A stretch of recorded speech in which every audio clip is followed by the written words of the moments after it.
अभी विस्तार से हमारी चर्चा हुई। प्रेजेंटेशन में भी काफी चीजें डिटेल बताई गई है और हमारे राज्यों के डिस्ट्रिक्ट लेवल के अधिकारियों तक बहुत विस्तार से इसकी चर्चा हुई है और इस दरमियान कुछ राज्यों से अच्छे सुझाव भी मिले हैं। केंद्र और राज्यों के बीच इस संवाद और सहयोग ने कोरोना से लड़ाई में बहुत बड़ी भूमिका निभाई है। एक प्रकार से फेडरलिज्म का उत्तम उदाहरण इस सारी लड़ाई में हम लोगों ने प्रस्तुत किया है। साथियों, आज हमारे देश के पूर्व प्रधानमंत्री स्वर्गीय लाल बहादुर शास्त्री जी की पुण्यतिथि भी है। मैं उन्हें अपनी भावभीनी श्रद्धांजलि अर्पित करता हूं। 1965 में शास्त्री जी ने एडमिनिस्ट्रेटिव सर्विस की एक कॉन्फ्रेंस में एक महत्वपूर्ण बात कही थी, जिसका जिक्र मैं यहां आपके सामने करना चाहता हूं। उन्होंने कहा था कि the basic idea of governance as I see it is to hold the society together so that it can develop and march towards certain goals. The task of the government is to facilitate this evolution, this process. मुझे संतोष है कि corona के इस संकट काल में हम सभी ने एकजुट होकर काम किया। जो सीख लाल बहादुर शास्त्री जी ने दी थी, उसी पर चलने का हम सबने प्रयास किया और इस दरमियान संवेदनशीलता के साथ त्वरित फैसले भी किए गए, जरूरी संसाधन भी जुटाए गए और देश की जनता को निरंतर हम लगातार जागरूक भी करते रहे। और आज इसी का परिणाम है कि भारत में कोरोना का संक्रमण वैसा नहीं है और न ही वैसा फैला है जैसा दुनिया के अन्य देशों में हमने देखा है। जितनी घबराहट और चिंता 7-8 महीने पहले देशवासियों में थी, अब लोग उससे बाहर निकल चुके हैं। ये अच्छी स्थिति है, लेकिन केयरलेस न हो जाए, ये भी हमें चिंता करनी है।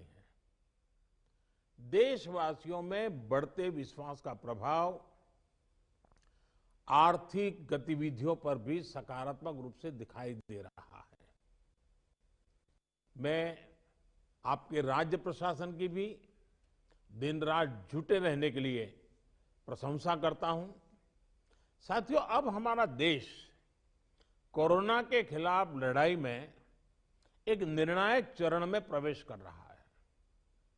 ये चरण है वैक्सीनेशन का। जैसे यहां जिक्र हुआ, 16 जनवरी से हम दुनिया का सबसे बड़ा टीकाकरण अभियान शुरू कर रहे हैं।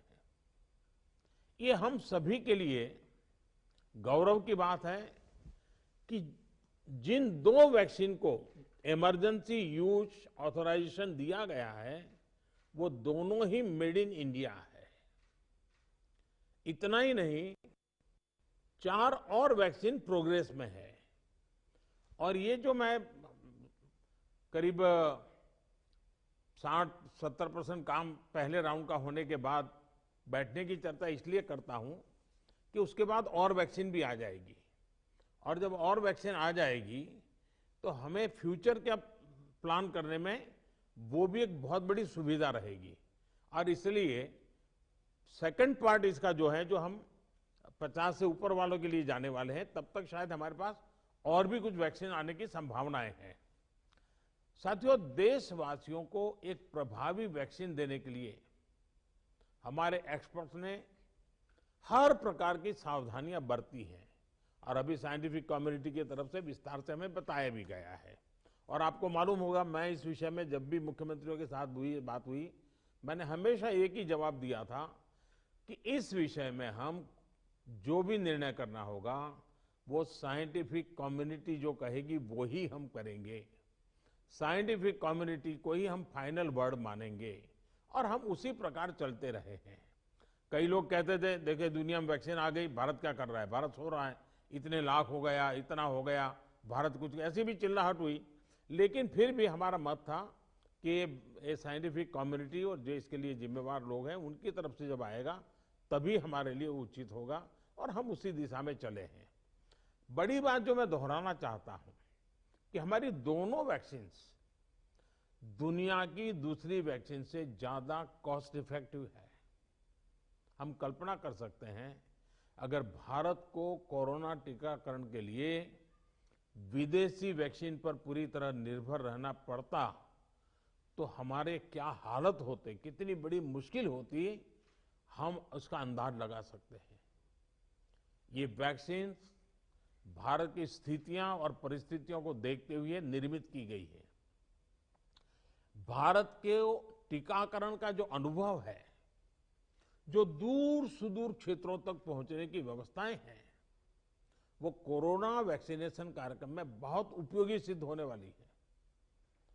साथियों, आप सभी राज्यों के साथ सलाह मशवरा करके ही ये तय किया गया है कि टीकाकरण अभियान की शुरुआत में किसे प्राथमिकता दी जाएगी। हमारी कोशिश सबसे पहले उन लोगों तक कोरोना वैक्सीन पहुंचाने की है जो देशवासियों की स्वास्थ्य सुरक्षा में जुटे हुए हैं, जो हमारे हेल्थ वर्कर्स हैं, सरकारी हो या प्राइवेट, पहले उनको टीका लगाया जाएगा। इसके साथ साथ हमारे जो सफाई कर्मचारी हैं, दूसरे फ्रंटलाइन वर्कर्स हैं, सैन्य बल है, पुलिस और केंद्रीय बल है, होमगार्ड है, डिजास्टर मैनेजमेंट वॉलेंटियर समेत तमाम सिविल डिफेंस के जवान हैं, कंटेनमेंट और सर्वेलेंस से जुड़े रेवेन्यू कर्मचारी हैं, ऐसे साथियों को भी पहले चरणों में टीका लगाया जा रहा है। देश के अलग अलग राज्यों के हेल्थ वर्कर्स, फ्रंटलाइन वर्कर्स की संख्या देखें तो एक करीब करीब 3 करोड़ होती है। ये तय किया गया है कि पहले चरण में इन 3 करोड़ लोगों को वैक्सीन देने के लिए जो खर्च होगा वो राज्य सरकारों को वहन नहीं करना है, भारत सरकार इसको वहन करेगी। साथियों, वैक्सीनेशन के दूसरे चरण में, वैसे एक प्रकार से वो तीसरा चरण हो जाएगा, लेकिन हम अगर इन 3 करोड़ को एक माने तो दूसरा चरण 50 वर्ष से ऊपर के सभी लोगों को और 50 वर्ष से नीचे के उन बीमार लोगों को जिनको संक्रमण का सबसे ज्यादा खतरा है, उनको टीका लगाया जाएगा। आप सभी परिचित हैं कि बीते कुछ हफ्तों में जरूरी इंफ्रास्ट्रक्चर से लेकर लॉजिस्टिक तक की तैयारियां सभी राज्यों और केंद्र शासित प्रदेशों के साथ विचार विमर्श करके, लगातार मीटिंगें करके, मॉड्यूल्स बना करके इसको पूरा किया गया है। देश के लगभग हर जिले में ड्राई रन्स भी पूरे हो चुके हैं। इतने बड़े देश में सभी जिलों में ड्राई रन्स हो जाना, ये भी अपने आप में हमारी काफी बड़ी कैपेबिलिटी को दिखाता है। हमारी जो नई तैयारियां हैं, जो कोविड के एसओपीज हैं, उनको अब हमें अपने पुराने अनुभवों के साथ जोड़ना है। भारत में पहले से ही अनेक यूनिवर्सल इम्यूनाइजेशन प्रोग्राम ऑलरेडी चल रहे हैं, हमारे लोग बड़ी सफलतापूर्वक कर भी रहे हैं। मिशंस रूबेला जैसी बीमारियों के खिलाफ भी व्यापक कैंपेन हम लोग चला चुके हैं। दुनिया के सबसे बड़े चुनाव और देश के कोने कोने तक पहुंचकर मतदान की सुविधा देने का भी हमारे पास एक बहुत ही अच्छा अनुभव है। इसके लिए जो बूथ स्तर की रणनीति हम बनाते हैं, उसी को हमें यहां भी प्रयोग में लाना है। साथियों, इस टीकाकरण अभियान में सबसे अहम उनकी पहचान और मॉनिटरिंग का है जिनको टीका लगाना है। इसके लिए आधुनिक टेक्नोलॉजी का उपयोग करते हुए कोविन नाम का एक डिजिटल प्लेटफॉर्म भी बनाया गया है।